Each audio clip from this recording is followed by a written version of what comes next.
International standards తో latest technology తో quality education అందిస్తుంది the creek planet schools and Ambitus world schools. డబ్బుపై ఆశ, వంకర బుద్ధి, ఇంకా చెప్పాలంటే దుర్మార్గానికి కూడా తెగబడుతున్నారు కొంతమంది. ఎందుకంటే అప్పనంగా డబ్బొచ్చి పడిపోవాలి, కష్టపడడానికి ఇష్టపడరు. ఏదో రకంగా రాంగ్ రూట్లోనైనా తమ అవసరాల కోసమో ఎక్కువగా సంపాదించాలనే ఆశ ఎవరినైనా హత్యలు చేయటానికి కూడా వెనుకడుగు వేయటం లేదు.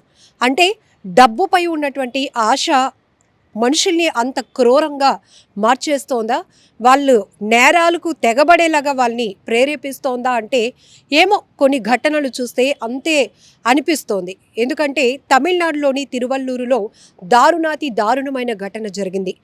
తండ్రికి సంబంధించినటువంటి 3 కోట్ల రూపాయల బీమా డబ్బుపై ఆశపడ్డ కన్న కొడుకులే కన్న తండ్రి అని కూడా కనికరం లేకుండా కడతీర్చారు, ప్రమాదంగా చిత్రీకరించారు. పోలీసులను, బంధువులను, కుటుంబ సభ్యులను తప్పుదోవ పట్టించాలనుకున్నారు. కానీ నిజం ఎప్పుడైనా నిలకడగానే ఉంటుంది. కాస్త లేటు కావచ్చు కానీ బయటపడిపోతుంది. అప్పుడు ఎంతటి కరులు గట్టిన నేరస్తులైనా వెళ్లాల్సిన చోటికి వెళ్ళక తప్పదు, నేరం బయట పడకుండా ఉండక తప్పదు. సో ఇప్పుడు తమిళనాడులోని తిరువల్లూరు జిల్లాలో జరిగినటువంటి ఘోరమైన ఘటన.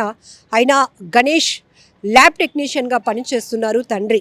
అయితే అతనికి ఉన్నటువంటి 3 కోట్ల రూపాయల బీమా డబ్బు ఎలాగైనా కొట్టేయాలని కన్న కొడుకులు స్కెచ్ వేశారు. ఏం చేయాలి అనే ఆలోచనతోనే అతన్ని హత్య చేసి ప్రమాదంగా చిత్రీకరించారు.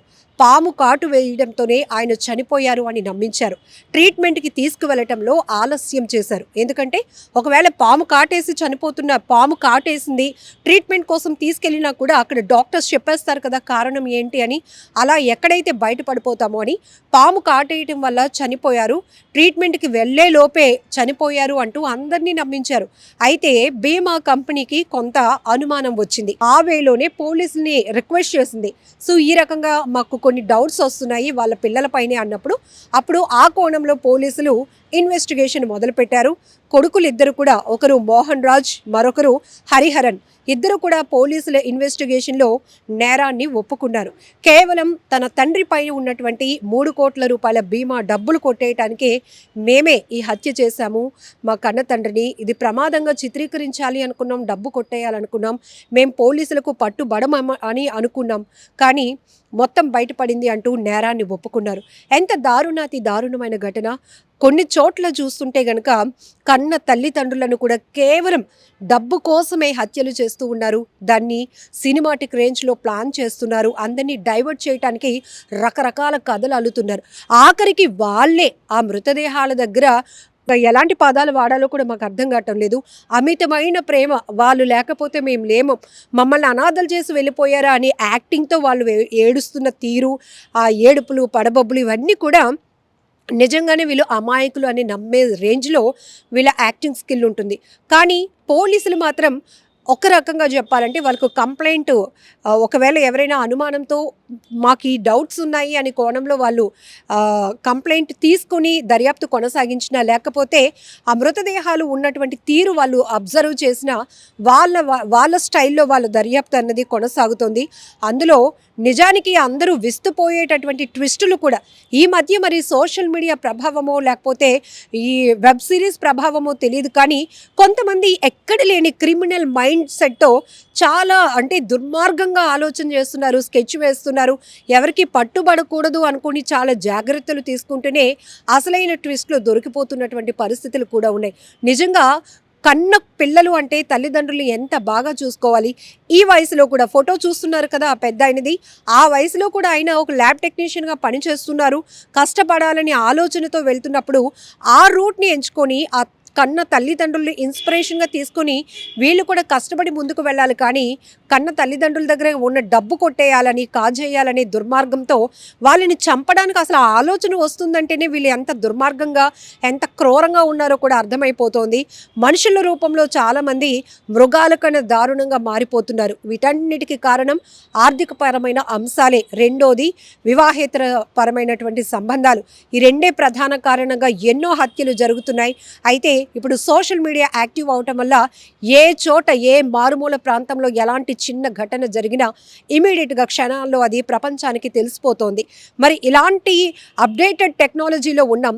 అలాంటి పరిస్థితిలో ఇలాంటి వాళ్ళు ఇంత దుర్మార్గంగా ఆలోచిస్తున్నారు అంటే ఇక బంధాలకు బంధుత్వాలకు అసలు విలువ ఎక్కడుంది? అసలు ఏం నెక్స్ట్ కమింగ్ జనరేషన్కి కానీ ఇప్పుడున్న జనరేషన్కి కొంతమంది ఏం చెప్పాలనుకుంటున్నారో కూడా అర్థం కావటం లేదు. ఈ మధ్య చూస్తుంటే క్రైమ్ కేసెస్ అన్నీ కూడా ఎక్కువ శాతం కన్న పిల్లల్ని కూడా హత్యలు చేయడం వేరొకరి కోసం, లేదంటే ఇలాంటి బీమా డబ్బుల కోసమో, ఆస్తి మా పేరు మీద రాసి ఇవ్వలేదని ఇంకెందుకు ఈ కన్న తల్లిదండ్రులని వాళ్ళు గెంటేయటమో, వాళ్ళని చంపేసి యాక్టింగ్ చేయటమో ఇట్లాంటివి ఎక్కువ చూస్తున్నాం. ఇక వివాహేతర సంబంధాల విషయంలోనైతే భార్య చంపడం, భార్య భర్తను చంపడానికి ప్లాన్లు చేస్తూ ఉండటం, ఇవన్నీ కూడా చాలా దారుణాతి దారుణం. ఈ క్రైమ్ రేట్ కానీ ఇలాంటి నేర ఘటనలు కూడా సొసైటీ పైన చాలా ప్రభావం చూపిస్తున్నాయి. అసలు ఇలాంటి వార్తలు చెప్పడానికి కూడా మాకు భయం వేస్తోంది. కానీ తెలుసుకోవాలి, ఒక నాలెడ్జ్ అనేది వస్తేనే ఎవరు ఎలా ఉంటున్నారు, ఎవరిని నమ్మాలి, ఎవరిని నమ్మకూడదు, అసలు స్వతహాగా వాళ్ళంతలు వాళ్ళు తమ జీవితం పైన ఎలాంటి వ్యక్తిగత శ్రద్ధ తీసుకోవాలి అనేది కూడా ఇక్కడ అర్థం కావాలని ఇప్పుడు మేం చెప్పకపోయినా ఏదో ఒక రకంగా ఈరోజు చేతిలో సెల్ ఫోన్ ఉన్న ప్రతి ఒక్కరూ కూడా ఒక రిపోర్టర్లా మారిపోతున్నారు. క్షణాల్లో ఆ వీడియోలు వచ్చేస్తున్నాయి. కానీ కొంతవరకు పోలీసుల యొక్క కోణం కూడా మేము తీసుకొని పూర్తిగా వార్తలను అందించే ప్రయత్నం చేస్తున్నాం కాబట్టి ఈ ట్విస్ట్లన్నీ కూడా బయటపడుతున్నాయి. సో ఇలాంటి తరహాలో ఇలాంటి సొసైటీలో మనం ఉన్నామని ఒక్కొక్కసారి ఒక్కొక్క రకమైన ప్యానిక్లోనికి వెళ్ళిపోతున్నారు ప్రజలు. దేన్ని చూసినా నమ్మే పరిస్థితి ఉండటం లేదు. అలా అని నమ్మకం లేకుండా వెళ్తే మన చుట్టూ ఉన్న వాళ్ళు కూడా మనకి దూరం అయిపోయే పరిస్థితి.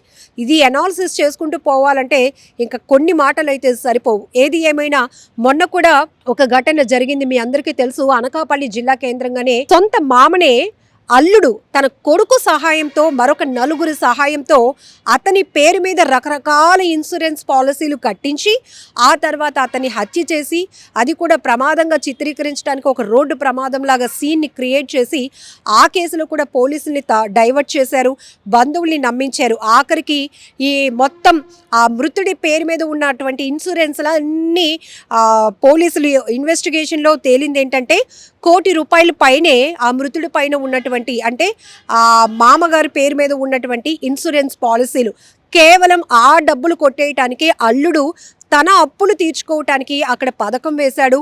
ఆయన కొడుకు సహాయం కూడా తీసుకున్నాడు. అబ్బాయి మైనర్ 19 years ఉన్నటువంటి అబ్బాయి సహాయం తీసుకున్నాడు. అవుటర్స్ మిగతా వేరే వాళ్ళు కూడా సుపారీ ఇచ్చి డబ్బులు ఆశ చూపించి ఈ క్రైమ్లోనికి దించారు. అలా ఒక మామయ్యను ఒక అల్లుడు చంపాడు. ఇక్కడ తమిళనాడులో జరిగిన ఈ ఘటనలో 2 కొడుకులు కన్న తండ్రినే బీమా డబ్బుల కోసం హత్య చేసి ప్రమాదంగా చిత్రీకరించే ప్రయత్నం చేశారు. చాలా దారుణంగా ఉంది కొన్ని పరిస్థితులు చూస్తుంటే.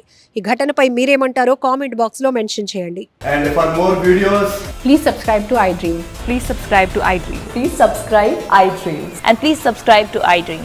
For more videos, subscribe to iDream.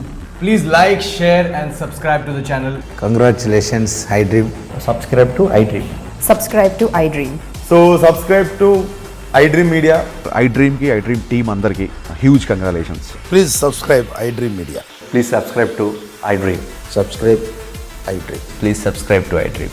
iDream అంటే నా కళల ఛానల్ను సబ్స్క్రైబ్ చేసుకున్న నోరు తిరుగుతలేదు, మీరైతే గంట గుర్తు కొట్టండి. For more such videos, please subscribe to iDream. Subscribe to iDream. Please subscribe to iDream. Please subscribe iDream Media. Please do subscribe to iDream. Please subscribe to iDream Media. For best entertainment and information, please subscribe iDream. And don't forget to subscribe to iDream.